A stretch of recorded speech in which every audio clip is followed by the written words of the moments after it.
সকালে জলখাবারে বা টিফিনে হালকা ফুলকা হেলদি কিছু খেতে মন চাইলে সুজি দিয়ে বানিয়ে নিতে পারেন দারুণ স্বাদের হেলদি এই ব্রেকফাস্ট রেসিপিটি। তার জন্য এখানে মিক্সিং জারের মধ্যে 1 কাপ সুজি, 1 কাপ জল, 2 চামচ টক দই, 1 চামচ তেল দিয়ে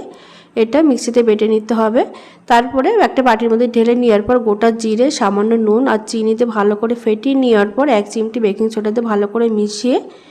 এটা একটা প্লেটের মধ্যে আমি সামান্য তেল ব্রাশ করে নেওয়ার পর এই ব্যাটারটা ঢেলে দিতে হবে। আর এদিকে হাফ কাপ জলে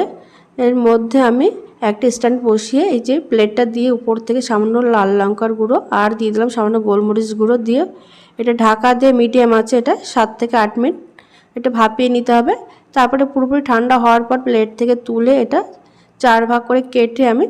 একটা ফ্রাই প্যানে 1 চামচ সাদা তেল দিয়ে এটা